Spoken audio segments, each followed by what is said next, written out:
Então, o que que aconteceu? Como que foi comigo, né? Eu, desde lá dos 19 anos, mais ou menos, na verdade, né, sempre tive uma vida, vamos dizer assim, sim, uma vida escassa, mas eu não percebia que era escassa, porque como eu só via escassez, eu nem sabia que aquilo era escasso, né? É a vida, Fantástico, é isso aí, né? É isso aí. fantástico. Eu comecei a ver algo a mais, só que sempre também através de um contexto religioso, né? Ouvindo coisas negativas sobre dinheiro, sobre riqueza, tudo mais. E quando eu tinha 18, 19 anos, comecei a trabalhar como eletricista, ajudante de eletricista, na verdade. E a gente trabalhava no Alphaville, né? Em locais assim, com pessoas ricas, né? E aí eu comecei a ver aquilo e me incomodava ver a galera assim. Eu falava, pô, mas esses riquinhos aí, não sei o que lá, não sei o que lá, né? Aquelas coisas que a gente aprende. Enfim, só que quando eu tinha uns 19 anos mais ou menos, eu comecei a namorar e tal, e aí eu e minha esposa, na época a gente ia casar e não tinha condições, né? Não tinha condições disso acontecer. E aí eu resolvi empreender. Foi aí que eu comecei a ver. Até então eu não tinha noção de como que era a minha mentalidade. Só que aí então a primeira coisa que eu resolvi fazer foi ser eletricista. Eu já sabia como ser e tal. Comecei a ser, pô, depois desanimei, fui para uma outra coisa, que era ser instalar câmera de segurança, alarme, coisa do tipo. Era um negócio, cara, era um negócio maravilhoso. Era coisa que eu fazia há 8 anos atrás, cerca de R$ 1.000 em um dia, tá? Entre a venda do produto e tal, e era coisa que antes eu ganhava em um mês. Era um negócio ótimo, mesmo assim eu larguei aquele negócio também. Depois montei uma loja de venda de perfume importado. Não deu certo no meio do caminho. E tudo isso aí perdendo tempo e dinheiro, tempo e dinheiro. Depois montei uma loja de relógios, vender relógio pela internet. Um baita negócio também, extraordinário. Também, antes eu falava que não deu certo, mas não é que deu certo. Eu não continuei, né, por travas na minha mente e tudo mais.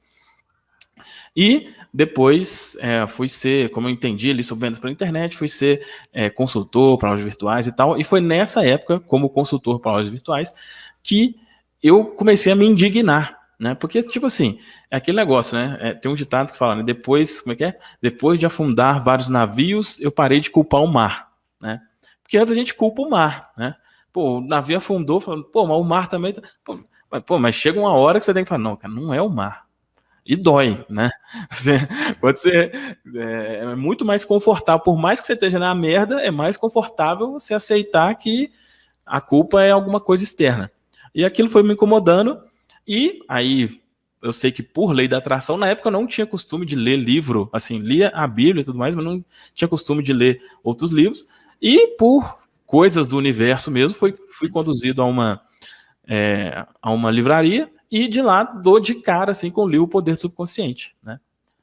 Do início fiquei meio assim, tava, pô, poder do subconsciente, aí via assim, esse negócio parece ser meio esquisito e tal, mas tive coragem, fui lá e comprei o livro.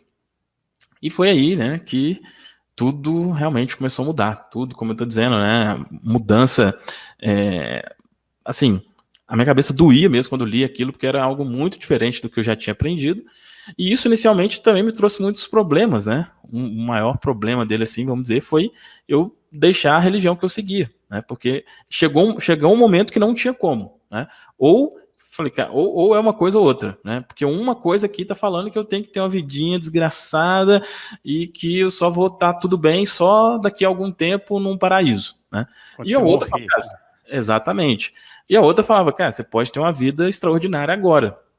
E, né, ficou naquilo um tempo e tal, até que eu decidi sair, e aí foi a primeira, vamos dizer assim, nem sei falar o que, foi uma coisa inicialmente catastrófica, né, porque ninguém mais, aí eu já não tinha convívio com nenhum amigo mais, todos eles, né, então, você imagina, você tem lá uma pessoa que 20 anos foi criado com você, e de uma hora para outra não conversa mais, já não tem contato e tal, na questão, né, do casamento foi terrível também, enfim, foi uma situação muito complicada, mas depois disso, aí assim, é um negócio até difícil de falar o que aconteceu. É uma mudança tão extraordinária, né? As coisas realmente começaram a acontecer de forma incrível, né?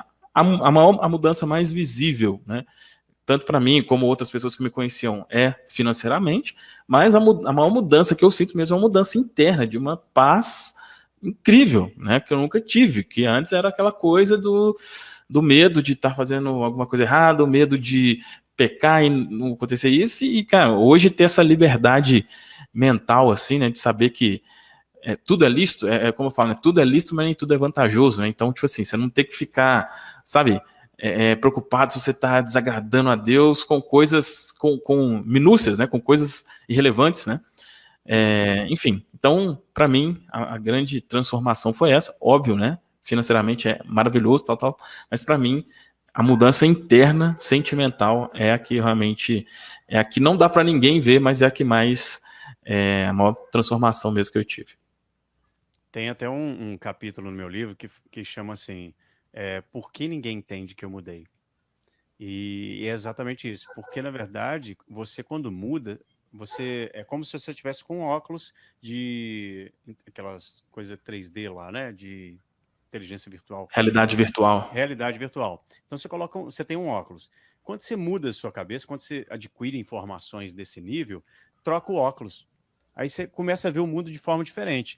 E você começa a querer se expressar, contar as coisas que você está aprendendo, etc. E as pessoas que estão com outro óculos não compreendem isso. E elas estão dentro daquela caixinha. Só que você saiu da caixa. Você saiu da caixa. E aí começa as pessoas a lutarem, te julgarem. Porque o que é o julgamento? Nada mais do que um paradigma que ela olha. O seu paradigma, as suas atitudes são diferentes do meu paradigma, das minhas crenças, dos meus costumes, das minhas coisas. Então você está errado.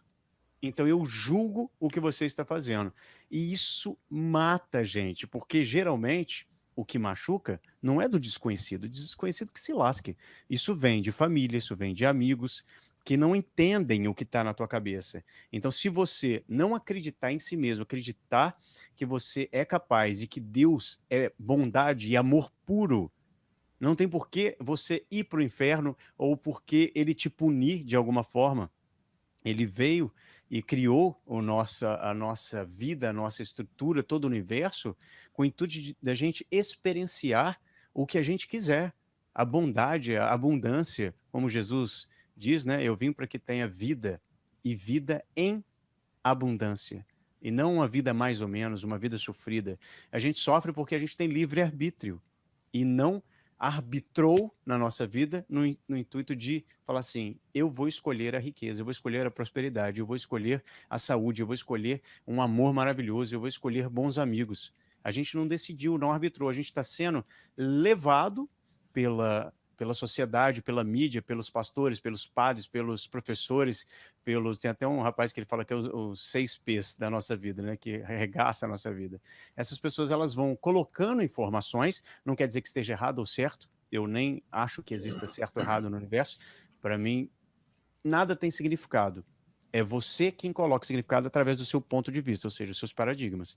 Então, quando essas pessoas veem que você está agindo, pensando e tendo situações diferentes do que elas acreditam, elas se afastam, você vai se sentir só, isso é natural, então entenda isso, porque quando você começar a mudar, você vai se sentir sozinho, e a expansão da consciência, ela é muito solitária, principalmente quando você está num nível muito interessante. Você está num nível aqui, você quer vir aqui, só que você não dá um salto, igual as pessoas, um salto quântico, que sabe, pá, caiu lá em cima. Não, você vai gradativamente. E aí você está nesse meio, você não está mais com essas pessoas e você ainda não está com esse tipo de pessoa também. Cara, você entra meio que num desespero, porque você não aguenta mais aquelas pessoas, porque a cabeça já não bate, né? E as pessoas do quem você quer nem sabem que você existe, porque você também não está lá. Então elas não te veem.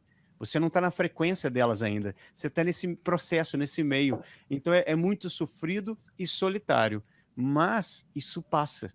E aí você começa a montar mastermind com pessoas incríveis, né? Uma mente mestra, né? Com pessoas maravilhosas. Você começa a ter amigos. Você começa a conviver com pessoas que estão na mesma frequência que você. E isso não tem preço. Mas tem esse processozinho aí que ninguém conta, né? É verdade, cara.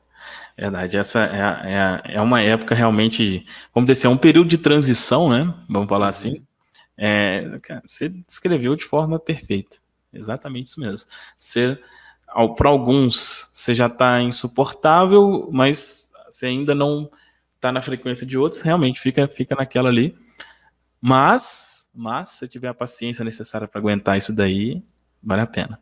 Né? Eu falo posso que falar, esse eu falo por momento é o mim. momento de estudar, né? É o momento de você, literalmente, absorve a solidez ali, a solidão, a solidão, e estuda, cara. Porque você vai expandir mais sua cabeça, vai fazer curso, vai ler livro, vai fazer tudo para que você chegue num certo momento e fale assim, uau, agora, de repente as coisas começam a fluir. Você não vai procurar. De repente as pessoas começam a fluir, as pessoas começam a vir, tudo acontece. Desculpa ter te cortado aqui. Nada, é isso. É isso aí mesmo. Isso mesmo.